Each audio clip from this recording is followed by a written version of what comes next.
ये Valentine day आप कैसे मनाते हैं? क्या है इसमें? ये किसकी परंपरा है? ये कहां से खड़ा हुआ था?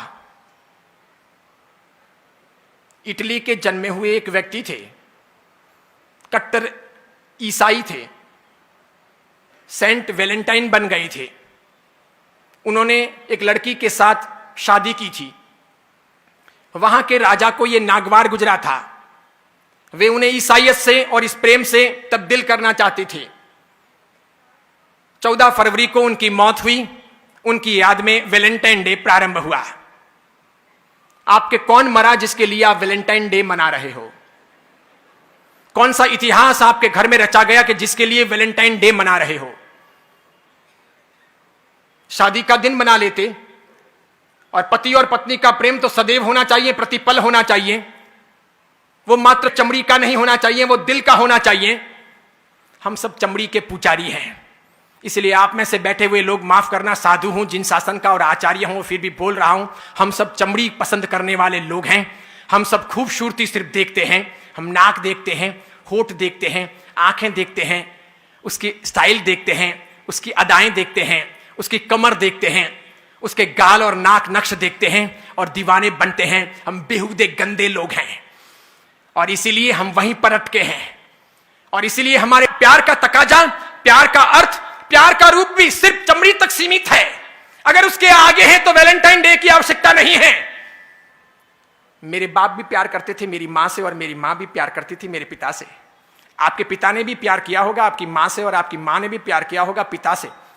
जरूर उनके वहां पर उस समय उस रूम को सजाने के लिए गुलाब के फूल नहीं रहे होंगे, कोई रूम स्प्रे या बॉडी स्प्रे नहीं रहा होगा, वो टब नहीं रहे होंगे कि साथ में बात कर सकें।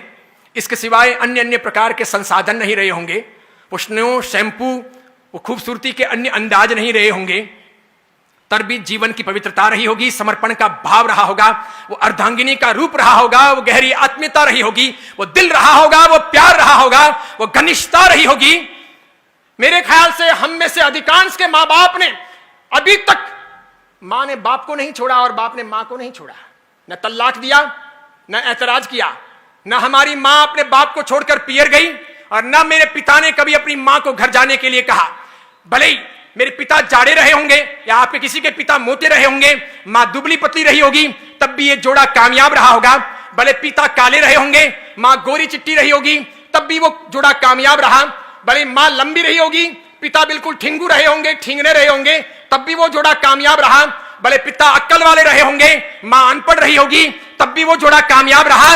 आज तो हम इंच इंच देखते हैं, सेंटीमीटर सेंटीमीटर देखते हैं।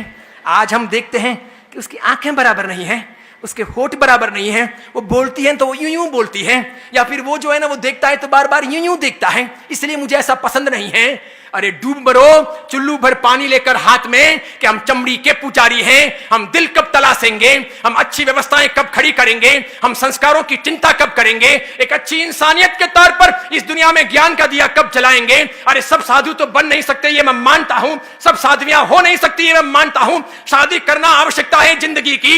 हर कोई त्यागी बनकर के इस मार्ग पर आएगा नहीं। अधिकांश लोग गृहस्थ जीवन ही पालेंगे तो पाणी ग्रहण होगा, विवाह होगा, और विवाह के बाद कौन क्या करता है ये मुझे कुछ कहने की और पढ़ाने की आवश्यकता नहीं है। इसलिए गृहस्थ धर्म है, गृहस्थ जीवन है, गृहस्थ एक आधार है। इसे महावीर ने अलग से एक परंपरा कहा है, एक धर्म की व्यवस्थाएं दी है। लेकिन महावीर चमड़ी के आधार पर बातें करने वाले या चमड़ी को प्रमुखता देने वाले इंसान नहीं। उन्होंने उससे ऊपर हट करके न्याय, नीति, प्रामाणिकता, पवित्रता, प्रेम, भाईचारा, लगाव, मैत्री, आत्मीयता, सबकी बातें की।